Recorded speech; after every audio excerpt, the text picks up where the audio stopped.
Goeiemôre gemeente. Baie welkom by ons diens vanoggend.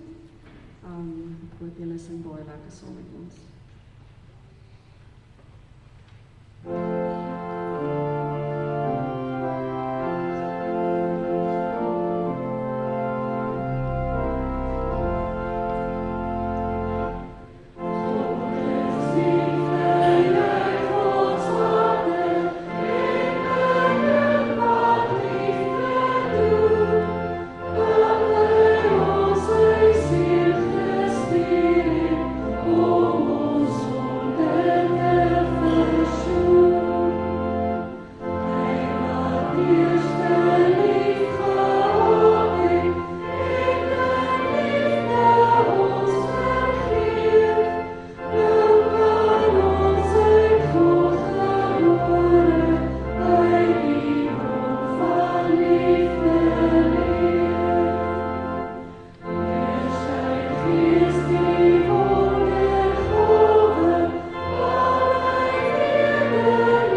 you.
Goeiemôre.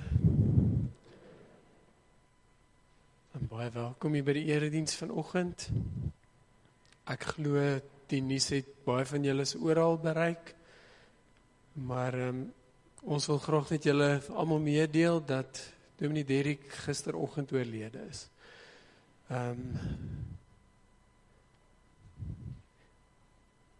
Dit is so moeilik om in 'n oomblik iets te sê of iets te doen wat reg kan geskied aan iemand wat so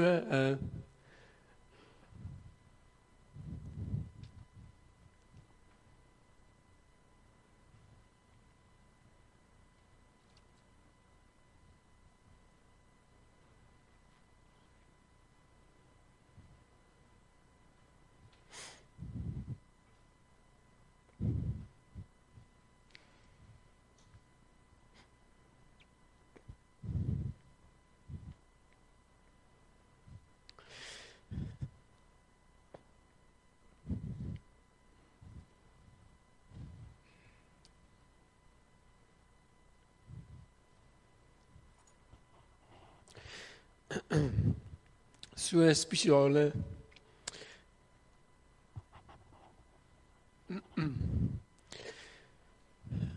nalatenskap gehad het. Maar ons gaan ons bes probeer vanoggend.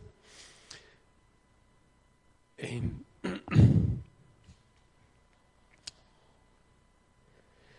ek wil begin deur vanoggend vir ons 'n gedig te lees.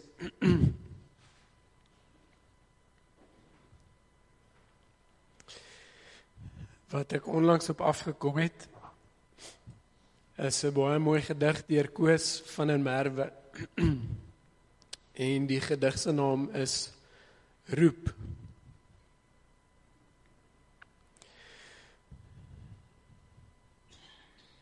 Ek hoor hoe roep die maan. Hy roep maar net jou naam. Ek sien hoe soek die son na jou van blom tot blom. Ek hoor hoe huil die wind. Hy huil tot hy jou vind. Ek sien hoe wink die nag waar sterre vir jou wag. Daar's oral altyd iets van jou, in lig, in donker, grys en blou. En waar ek swerf of waar ek bly, is al wat kort kom, altyd jy.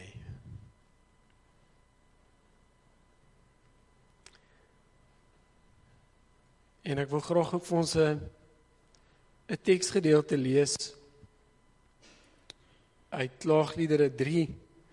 As julle die Klaagliedere boek ken, sê julle weet, dis glad nie leesstof wat jy moet lees as jy jouself wil opwek nie. Maar hierdie verse, te midde van al die seer en al die sleg, is tog so kosbaar en dit is Klaagliedere 3 van vers 21 af. Maar dit sal ek ter harte neem en om die rede bly ek hoop. Deur die liefde van die Here het ons nie vergaan nie. Daar is geen einde aan sy ontferming nie. Dit is elke môre nuut. U trou is groot. Ek sê vir myself, die Here is my lewe. Daarom hoop ek op hom. Die Here is goed, vir wie op hom bly hoop, vir die mens wat na sy wil vra. En daarom, geliefde van die Here, genade en vrede vir jou, van God ons Vader en Here Jesus Christus, deur die kragtige werk van die Heilige Gees. Ek gaan vra dat ons vir 'n oomblik tyd in stilte spandeer. Sommige net tyd in jou eie gedagtes en ek gaan nie vir jou sê of jy moet bid of sommer net moet nadink of wat jy moet doen nie. Maar kom ons spandeer sommer net 'n tyd in stilte en as jy wil, dan dra ons ook Derrick se familie aan die Here op.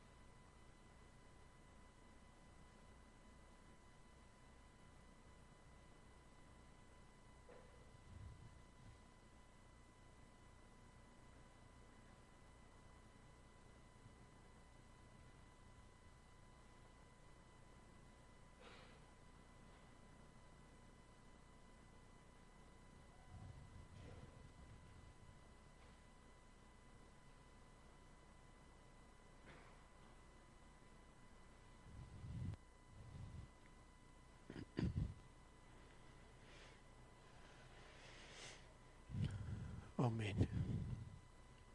Moseriek, ek gaan vir jou vra om asseblief vorentoe te kom.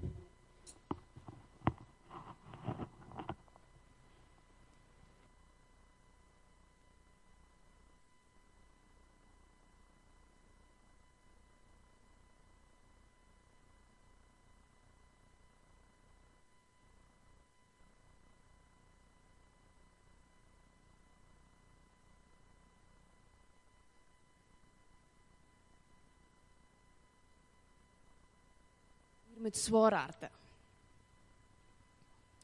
En al weet ons dat die hoop nie beskaam nie, is dit soms moeilik om onder omstandighede 'n vaste, blywende vertroue te hê.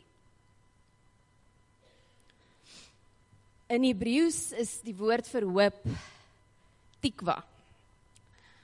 Dominee Derrick het my altyd laat glo dat ek slim is, so ek het gedink, laat ek probeer slim klink vandag.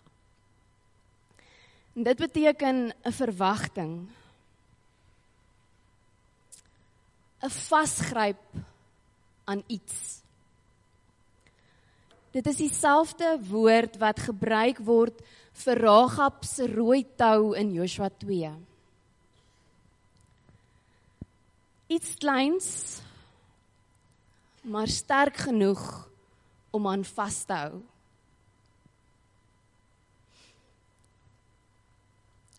Ek het iets hiervan by Dominee Derrick geleer in my laaste besoek, nog voor hy aan ICU opgeneem is. Toe ons inkom by sy hospitaalkamer, toe sit hy op sy bed met sy voëlboek en sy verkyker in Johannesburg. En ek het skepties in my binneste gewonder, hoeveel mossies en duwe een mens dan nou kan afmerk in sy voëlboek. Maar getrou aan sy menswees, het hy meer as 30 verskillende spesies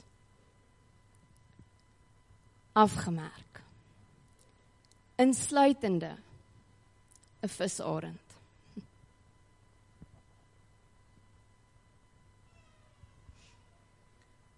Hy het my herinner dat hoop nie net 'n wensdenkery is nie, maar die diepe wete dat God se goedheid altyd deurbreek.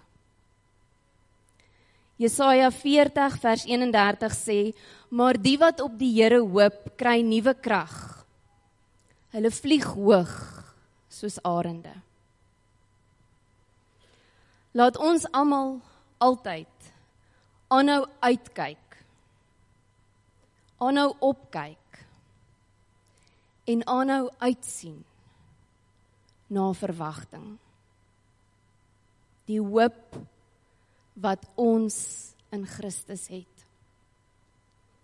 'n Vaste, blywende vertroue, 'n diepe sekerheid. Laat hierdie brandende vlam van die kers wat ons vandag aansteek, ons altyd herinner dat die hoop sterker is as die dood. Dat die lig altyd helderder skyn in die donker en dat God se beloftes altyd waar is, nou en vir altyd.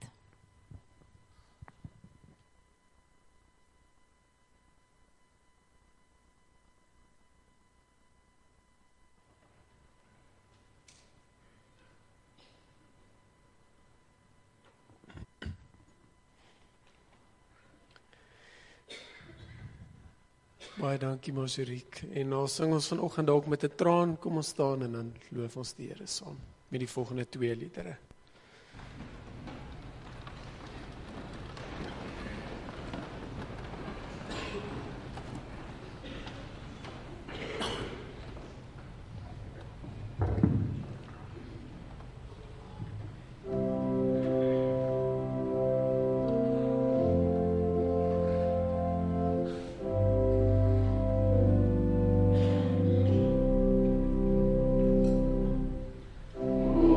Oh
Julle is welkom so lank saam met my na Johannes 12 toe te blaai.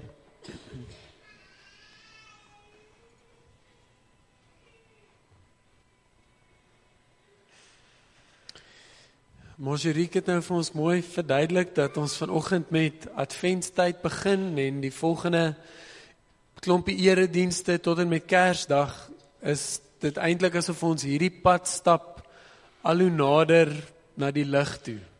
Asof ons die hele gebeure van die Kersverhaal en hoe kosbaar dit vir ons is eintlik herleef. En dis 'n wonderlike tyd ook om iets in onsself te skep rondom die afwagting wat ons het dat God se lig in totaliteit sal deurbreek in hierdie wêreld. En vanoggend begin ons by hoop. En ek dink een van die spesiaalste tekens van hoop vir my is om die keuse te maak om 'n nuwe lewe in hierdie wêreld in te bring. Ek weet nie, die meeste van julle het dit al eers in jou eie lewe dalk daai gedagtegang gehad om te sê, maar jy weet, het ons genoeg geld?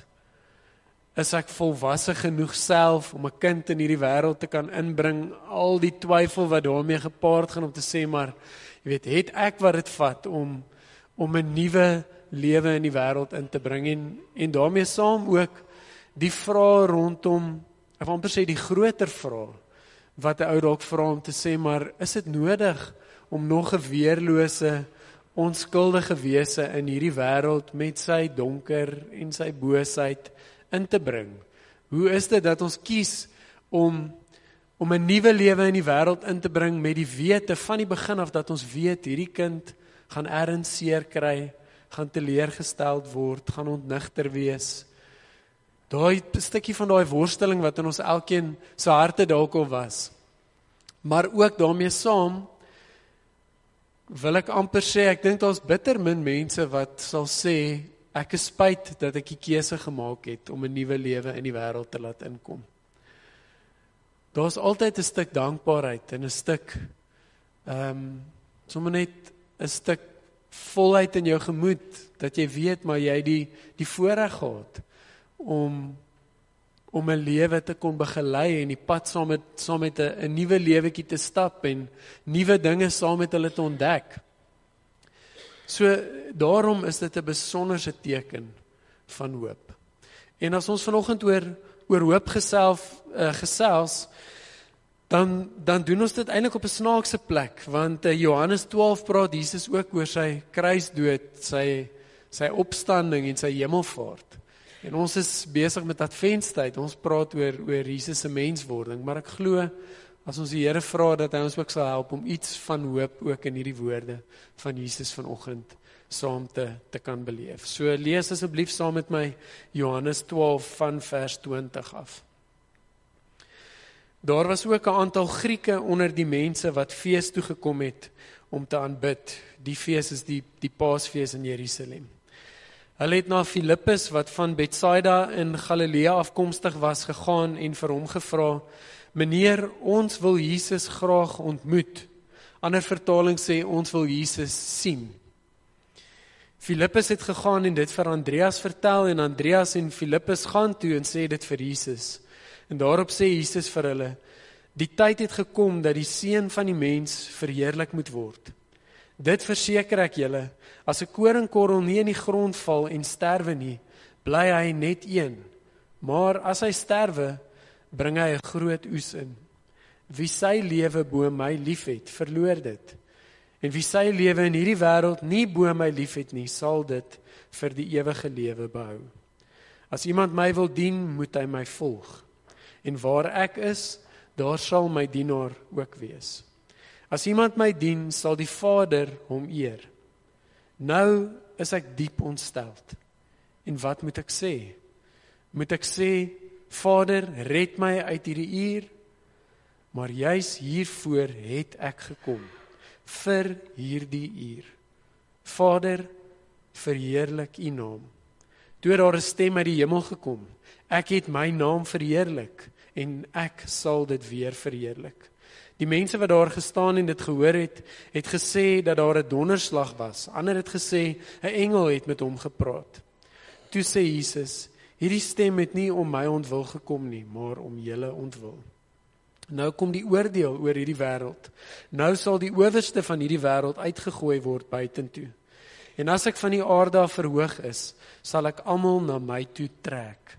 Dit het hy gesê en daarmee ook aangedui op watter manier hy sou sterwe. Die mense sê toe vir hom, ons het uit die skrif geleer dat die Christus vir ewig gaan bly. Hoe sê u nou dat die seun van die mens verhoog moet word? En hierdie seun van die mens, wie is hy? Toe sê Jesus vir hulle, nog net 'n kort tydjie is die lig by julle. Lewe in die lig, terwyl julle dit het, sodat die duisternis julle nie oorval nie. Wie in die duisternis lewe, weet nie waar hy gaan uitkom nie. Terwyl julle die lig het, moet julle in die lig glo, sodat julle mense van die lig kan wees. En dit het Jesus gesê en daarna van hulle af weggegaan en hom skuil gehou. Ons gaan tot sover vanoggend saam lees.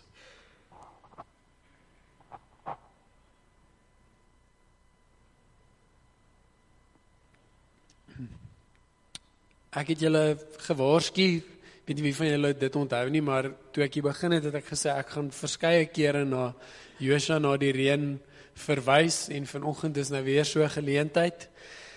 Ek het die afgelope week 'n hele paar keer gedink aan 'n woorde in een van sy liedere, laat die wind my neem, waar hy sê, breek my hart oop, laat dit reën. Soms moet mens eers sterf om werklik te kan leef. En dit is die tema vir vanoggend, hoop aan die ander kant van myself. En ek dink dit is in 'n groot mate wat Johannes vir ons ook hier vertel en wat die woorde van Jesus dalk vanoggend ook vir ons wil kom sê, dat ons moet bereid wees om in onsself te sterf, want hoe meer ons dit reg kry, hoe meer is daar 'n geleentheid dat daar nuwe lewe kan kom, in ons lewe en ook in ander mense se lewe. Maar dis nie vir ons 'n vreemde konsep of gedagte om in onsself te sterf nie, maar wat beteken dit nou eintlik? Wat beteken sterf in myself vir my en vir jou? Want dit mag dalk nie noodwendig vir my en vir jou presies dieselfde beteken nie. Ons is nie dieselfde aan mekaar gesit nie. Dit wat vir my belangrik is dalk nie vir jou belangrik nie. Jou temperament verskil van myne. So dit mag dalk vir elkeen van ons, in wese is dit vir almal van ons dieselfde, maar daar's tog ook 'n ander dimensie in elkeen van ons se lewe as dit kom by om te sterf van onsself. En ek sou sê, sterf van onsself sê dat ons bereid sal wees om iets af te lê, sodat ons iets beters kan optel. Ek moet iets by die Here se voete kan neerlê en sê, Here, ek wil hierdie neerlê by U, sodat ek iets beters by die Here kan ontvang. En 'n ou sou vanoggend kon vra, maar wat is dit waaraan jy graag vasklou? Wat is dit waarvoor jy dalk meer moet nee sê, sodat jy kan ja sê vir God se koninkryk? Sodat ek en jy soos Jesus in hierdie woorde in Johannes 12 sal kan sê, Vader, verheerlik U naam. Laat dit oor U gaan, laat dit asseblief nie oor my gaan nie. Vergeet van my ontsteltenis of my onvergenoegdheid of my opvleendheid of my eie ek of die feit dat ek gesien wil word of die feit dat ek meer wil hê, wat dit ook al is. Maar Here, laat dit asseblief oor U gaan. Frederik Buechner het dit eintlik baie mooi verduidelik. En dit so 'n bietjie anders belig as hy sê, maar hoe lyk sterf in jouself? Dan vra hy die vraag, waar was daar tyd in jou lewe wat jy tot die besef gekom het, dit waarmee ek nou besig is? Dit wat tans in my lewe gebeur, ek is besig met my skepingsdoel. Wanneer laas was jy totaal aangegryp deur 'n stuk kuns of musiek of 'n fliek, dat die storielyn, dat jy amper so van jouself vergeet en jouself so inleef in dit wat jy voor jou sien of dit wat jy voor jou beleef? Wanneer laas kon jy so lief hê dat jy vir 'n oomblik van jouself kon vergeet? Amper soos 'n ma wat geboorte skenk. As 'n ma geboorte skenk, vra sy nie, vra oor haarself nie. Sy wonder nie waar gaan sy 'n slukkie water kry of wanneer kan sy dit nou op Instagram sit of wat ook al nie. Dit gaan absoluut oor dit wat jy sopas beleef en ervaar het. Hierdie ervarings wat ek en jy het, help ons om te verstaan wat dit beteken om te sterf in onsself. En hoe lyk dit vir jou? Wat beteken dit vir jou? En ons kan ook vir mekaar sê, dat ervarings wat gelyk aan sterf in onsself is soms ook hartseer ervarings. Hier sit ons almal vanoggend, met soveel emosies en soveel seer en soveel vrae oor, hoe kon dit gewees het, hoe sal die toekoms lyk, maar ons het ook soveel kosbare herinneringe. En dit sê vir my en vir jou, dat daar iets binne in ons is wat ons self herinner, dat ons tog weet hoe dit is om te sterf in onsself. Om hierdie seer ook in onsself te kan ronddra. En vandag se diens is nie 'n roudiens nie, maar ons is so dankbaar vir Derek, dat hy vandag by die Here kan wees. Dis die grootste geskenk wat hy kon ontvang het, maar dit vat nie ons seer weg nie. Dit sê ook iets daarvan, dat ek en jy weet hoe dit is, om onsself en iemand anders se pyn te kan neersit, om te sterf in onsself. Maar die probleem vir my en vir jou is, dat daar tussenin, hierdie oomblikke van sterf in onsself, baie keer geleenthede is wat ons besef, maar ek kry dit nie reg om te sterf in myself nie. Ek het alweer die selfsugtige ding gedoen. Ek het alweer die geveg, die argument gewen, maar die verhouding verloor. Ek het alweer my geld vir myself gehou, waar ek dit eintlik vir iemand anders moes gegee het. Ons almal weet hoe dit voel, wat ek besef, maar ek is nog nie die prentjie van myself wat ek graag wil wees nie. En Joshua Nadireen se lied wat ek nou net 'n paar woorde met julle gedeel het, begin so. Hy begin deur te sê, blind, is my oë dan blind? Dit wat ek hoop in myself, kon ek nêrens vind. Almal van ons het al so gevoel. Ek sê, ek het so gehoop, dat ek al verder sou gewees het in my eie pad van groei. Ek het so gehoop, dat ek al verder sou gewees het in my eie pad van omgee en lief hê. Maar ek is nog nie daar nie. En ek en jy ken daai frustrasie. Ek kan sien hier voor my, kry verhoudings seer. Hier voor my is mense wat eintlik wens dat ek sal sterf in myself, maar ek kry dit nie altyd reg nie. En daarom is die beeld van die koringkorrel, waarvan Jesus praat, so 'n gepaste beeld. Want 'n koringkorrel, en dit het ek maar op ChatGPT gehoor, van julle weet dalk beter as ek, maar 'n koringkorrel vat 'n ruk voordat die korrel van die grond na die oppervlak beweeg. Min of meer so 10 dae, voordat 'n mens kan nuwe lewe sien. Maar voordat 'n koringkorrel kan vrug dra, voordat die koringplant kan vrug dra, is min of meer 120 dae. Voor daar enige teken van nuwe vrug is. En so is dit maar eintlik met elkeen van ons ook. Die pad wat ek en jy stap om te sterf in onsself, is veronderstel om 'n geduldige pad te wees. Dis nie 'n eensklap sê vir die Here, Here asseblief help my hiermee, en as ek weer sien, dan vertel almal vir my hoe geduldig is ek, en hoe gee ek om vir almal, en hoe onselfsugtig is ek nie.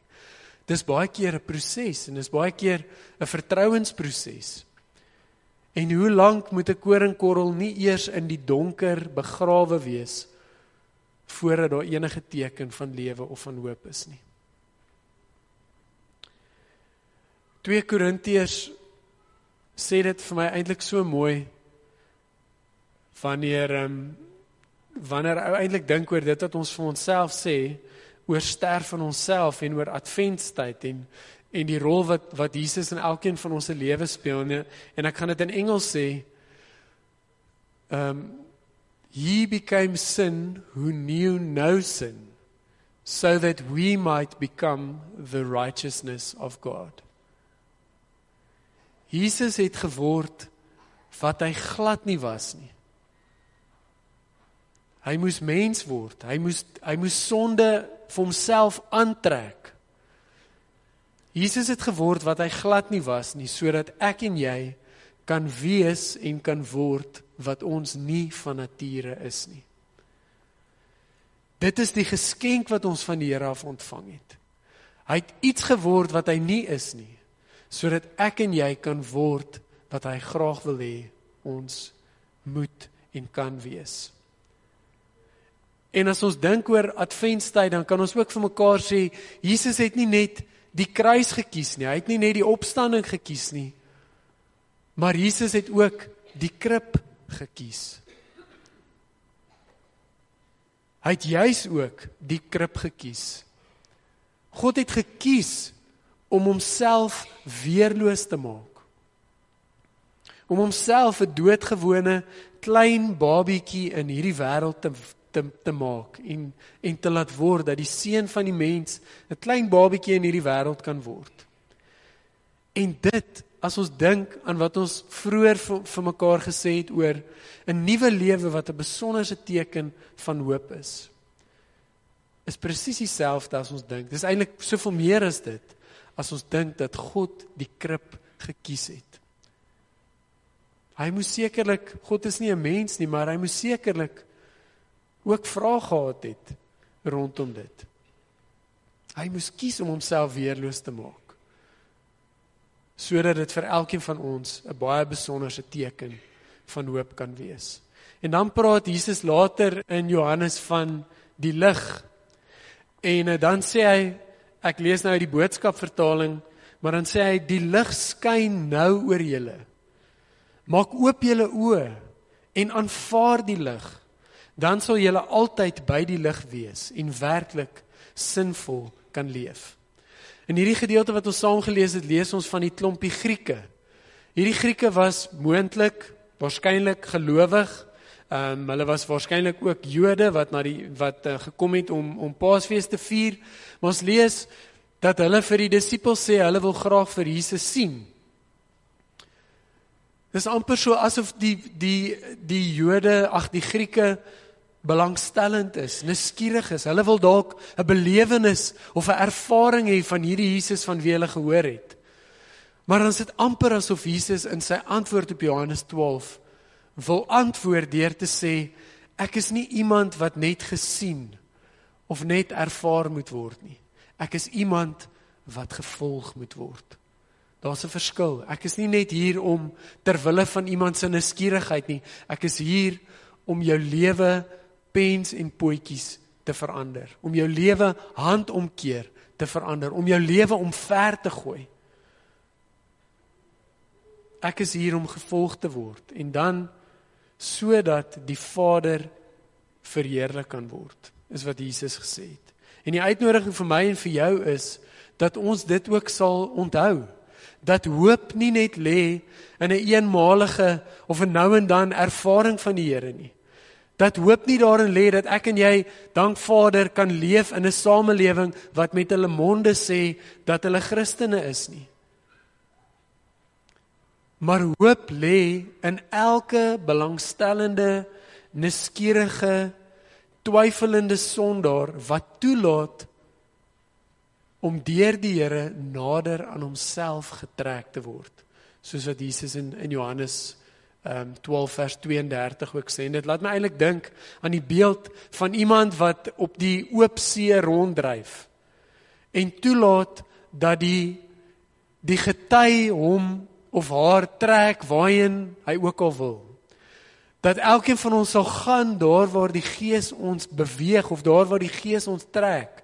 Want dis wat sterf van onsself beteken. Dat ons sal sê, Here, ek vertrou U so baie, ek is so afhanklik van wie U is, dat ek letterlik met my hande oop en my lyf uitgestrek op die oop see sal lê en sal sê, Here, stuur my met U gety waarheen U ook al wil. Net soos U wil. Ek's nie net nuuskierig nie, ek's nie net belangstellend nie, ek is bereid om soos 'n koringkorrel te sterf in U. En dis tog wat Paulus ook sê. Paulus wat ons herinner en ons eintlik uitnooi om te sê, maar dat ons moet sterf in onsself, sodat ons saam met Jesus Christus kan opstaan, sodat ons die opstandingslewe saam met hom kan geniet elke dag. Ek het hierdie week so 'n bemoedigende storie gehoor, 'n getuienis gehoor. Ek was by 'n raadsvergadering van 'n nuwensgewende organisasie en toe sê die finansiële beampte, hulle is so dankbaar want hulle deur 'n trust 'n skenking van 1.1 miljoen rand ontvang en dit gaan maak dat hulle eintlik min of meer kan kop bo water hou vir hierdie finansiële jaar. En toe is daar 'n vrou wat in die vergadering sit wat sê, wel sy is ook 'n hoofuitvoerende beampte van 'n nuwensgewende organisasie en sy sê toe, ons ontvang ook gereeld ruim skenkings van hierdie trust. En sy sê, maar ek ken die oom wat nou oorlede is, wie se geld hierdie is. En sy sê, hy was in ons gemeente gewees en hy het altyd, jy weet, hy het dikwels met my rowwe gesprekke gehad en robuuste gesprekke gehad, maar wat hierdie ou gedoen het, hy was 'n ou jong kerel gewees. En vandat hy sy eerste salaris ontvang het, het hy van sy heel eerste salaris af, die helfte van sy salaris weggesit en belê, want hy het nie 'n vrou en kinders gehad nie, mag dit vir ons almal 'n les wees. Maar hy het die geld belê tot die dag van sy dood. En hy is nou al vir 'n klompie jare nie meer hier nie, maar ons nou nog hoeveel mense wat eintlik die vrug ontvang van die feit dat iemand gekies het om vir sy lewe lank te sterf in homself. Wat 'n ongelooflike storie. Van mense wat nog steeds eintlik so in die skadu van hierdie ou se boom sit, omdat hy gekies het om te sterf in homself. En weet julle wat is die wonder? Ek weet almal van ons sou dalk graag wou miljoene rande skenk vir ander mense wat ons net eenvoudig nie het nie. Maar die wonder is, daar gebeur elke dag in ons gemeente en in ons gemeenskap soveel wonderlike stories van mense wat kies om te sterf in hulle self. Dit gebeur hier tussen ons, hier rondom ons. Ons kan getuig daarvan. En ons het ook eintlik die voorreg om te sê, maar hierdie hoop wil ek nie dalk deel wees daarvan nie.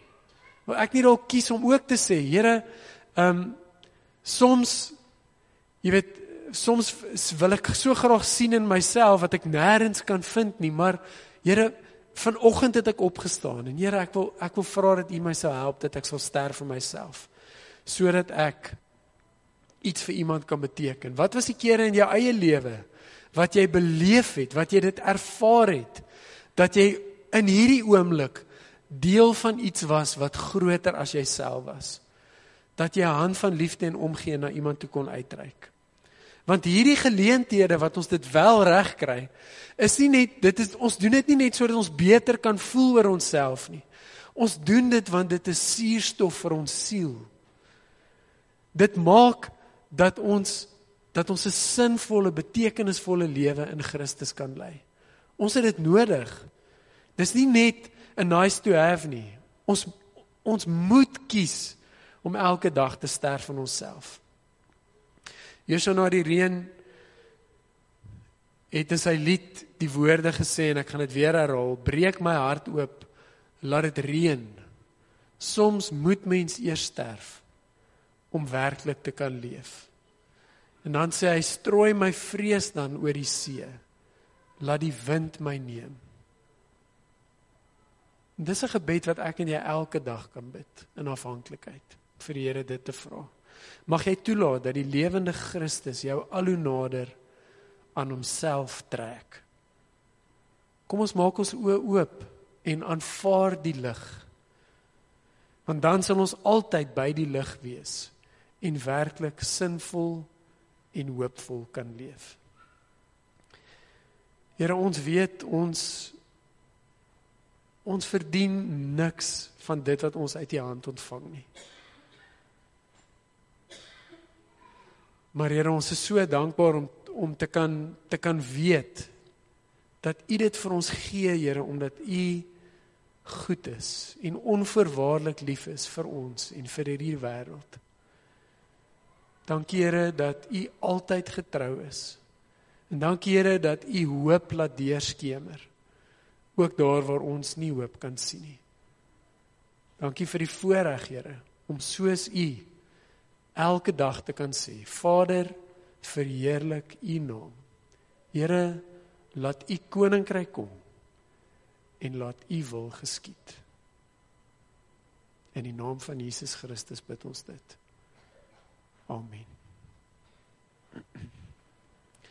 Ek wil vra dat die dienswerkers asseblief so lank sal gereed maak, dat ons die nagmaal saam kan gebruik.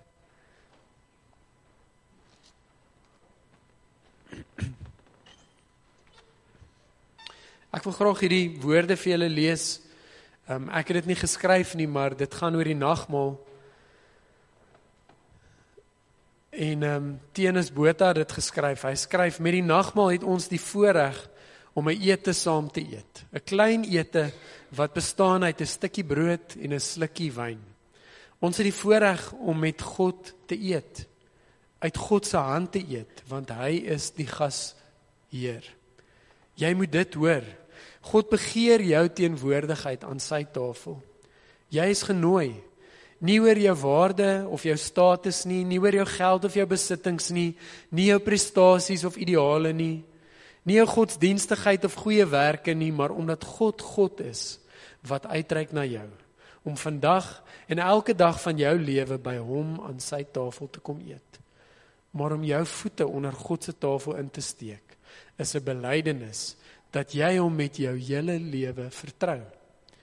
Dit is 'n uitdrukking van die feit dat jy met albei hande aan hom vashou en met al twee oë na hom kyk. Dat jy in alle omstandighede alles van God verwag. Dit is om God alleen toe te laat om jou honger na geluk en gemoedsrus te stil. Dit is om 'n hart te hê wat nie verdeel is nie. Elkeen van ons moet ons daarom nou op hierdie punt toets. Waarop sit jy jou hart? Wat is die dinge waarop jy staat maak? Want dit is die dinge wat bepaal waar jou hart is. Is jou hart by die enigste ware God van die woord? Of is dit elders omdat sy woord en beloftes vir jou soms nie genoeg is nie? Het jou hart dalk die gevangene geword van ander loyaliteite? Jou werk, jou tyd, jou inkomste, jou eiendom, jou aansien, jou kennis, jou voorkoms, jou gesondheid, jou begeertes, jou volk, jou toekoms, jou veiligheid, jou geluk.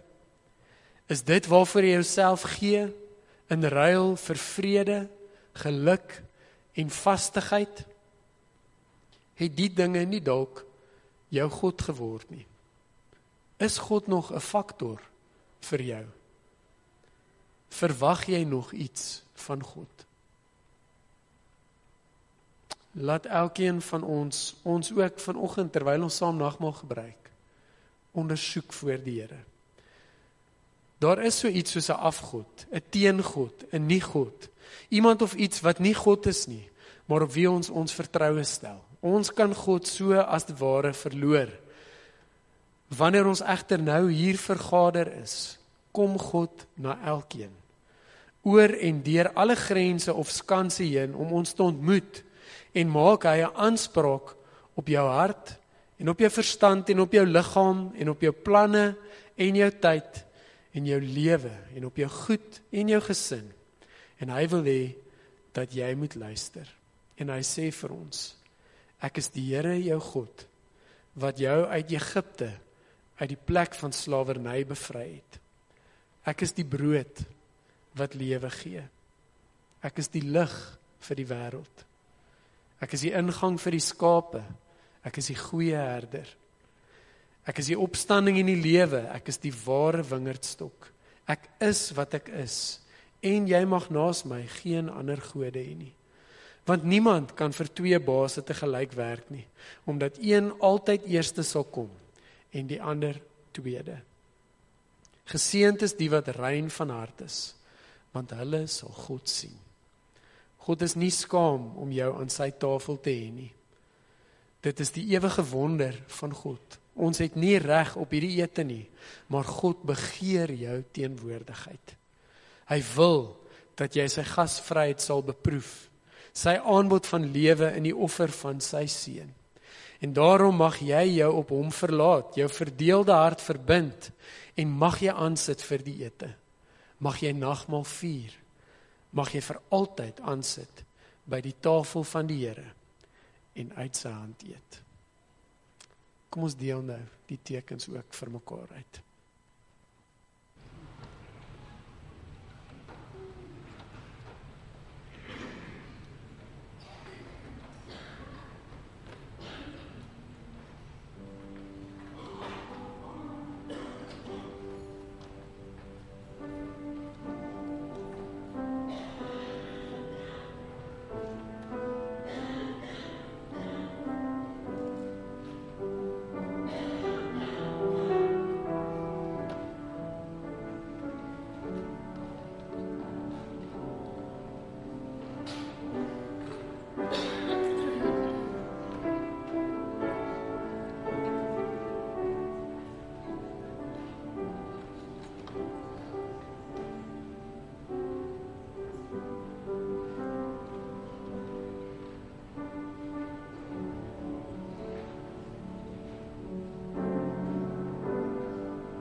Kom ons maak geseker het elkeen brood gekry, wyn gekry, druiwesap.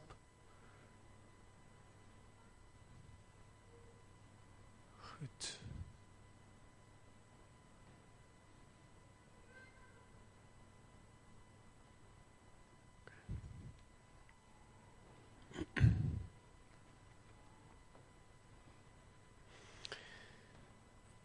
Die brood wat ons breek, herinner ons aan die gemeenskap met die liggaam van ons Here Jesus Christus, wat vir elkeen van ons gebreek is. Neem dit, eet dit, dink daaraan en glo dat sy liggaam gebreek is, tot volkome versoening van ons sondes.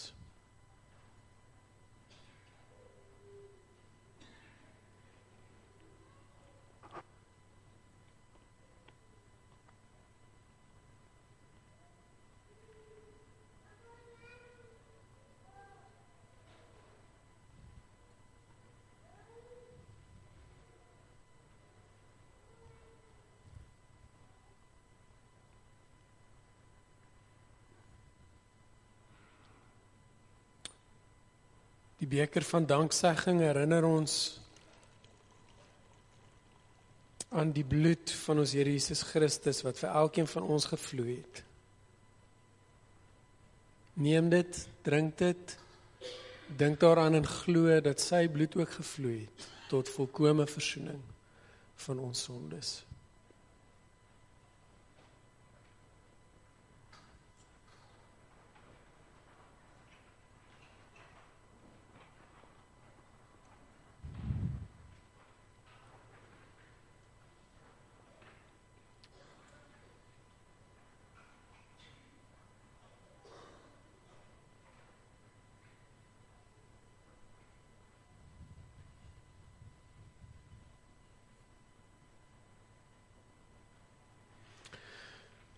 Is daar iemand wat dalk van die beker wil gebruik maak?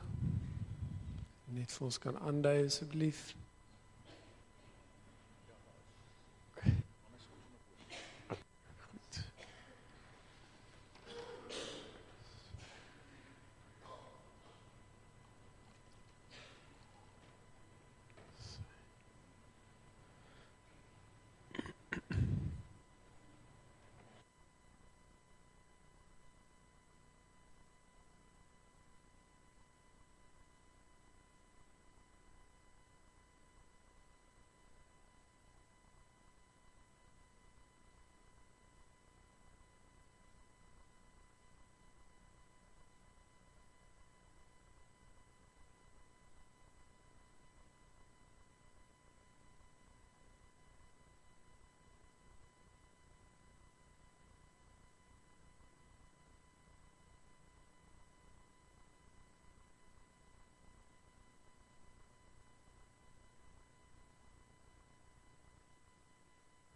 Die nagmaal bemoedig ons en versterk ons dat die Here gekies het om alles van homself te gee. En ons het nou ook met die gee van ons dankoffer eintlik 'n geleentheid om vir die Here te sê, Here, ons probeer, ons kan nie, ons sukkel om te sterf van onsself, maar wat ek ook al nou gee is 'n simbool daarvan om te sê, Here, ek wil graag my lewe ook vir U gee.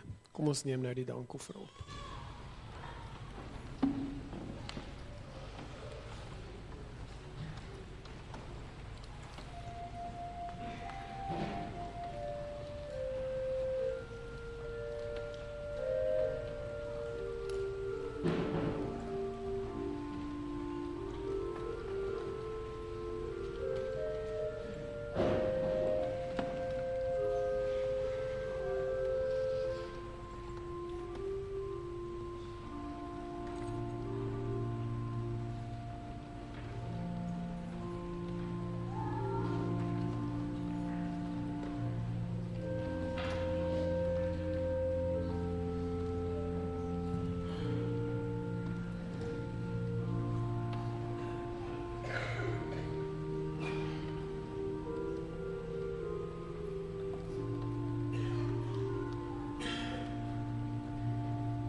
Ons het net 'n paar afkondigings voordat ons met die slotlied afsluit. Die eerste ene is dat ons, soos julle waarskynlik weet, 'n boks projek het. Dit is ons Kersprojek vir hierdie jaar en dit sluit offisieel vandag. So ons is dankbaar vir die bokse wat ingekom het en die skenkings wat ons ontvang het. As jy meer inligting rondom dit wil hê, is jy welkom om in die gids te lees. En ons kan vanaand nog met die Kershangdiens, die van julle wat gaan bywoon, is julle welkom om vanaand nog bokse te bring. En dan sal ons getrou aan die genade wat vir ons gegee is, so 'n bietjie uitstel gee vir die wat deur die loop van die week graag nog 'n boks wil bring. Julle is welkom om dit sommer na die kerkkantoor toe te bring, of as julle 'n skenking wil maak, is julle nog steeds welkom. Dan rondom die Kershangdiens vir vanaand. Jacqueline het ons herinner dat ons het vroeër in die jaar ek en Derek daar by haar huis gesit en ons het gesels oor die Kershangdiens. En Derek het nog gesê hy sou graag wil hê dat hierdie jaar 'n vrolike geleentheid moet wees en dat daar soveel as moontlik van die gemeente betrokke is. En ons gaan voort om vanaand dit te doen. En ons gebed is dat dit vir julle sal goed wees, dat dit vir julle ook so sal vir julle gemoed sal wees. En daarom nooi ons julle om vanaand deel te wees van ons Kershangdiens. Dit begin 6:30 en na die tyd gaan ons saam kuier en kerskoekies eet. En julle is baie welkom om dan daar ook by te woon. En dan net rondom die gemeentekamp, die deposito's van die gemeentekamp. Vandag is die laaste dag vir jou deposito, 50% deposito om inbetaal te wees, sodat ons die kampterrein kan betaal. So as julle asseblief net sal onthou om dit te doen. En dan sal ons met die gemeente kommunikeer rondom Derek se diens. Dit gaan waarskynlik Vrydag wees, maar ons sal die tyd ook met die gemeente kommunikeer. Kom ons sluit af met die laaste slotlied, Vonk 385, Heilige Nag. Kom ons staan saam en sluit ons af.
Ontvang die seën van die Here en gaan wees ook 'n seën vir ander hierdie week.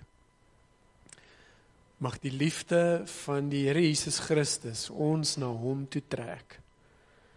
Mag die krag van die Here Jesus ons sterk maak in sy diens. Mag die vreugde van die Here Jesus ons vervul. Mag die seën van die almagtige God, die Vader, Seun en Heilige Gees tussen ons wees en vir altyd bly. En ons almal sê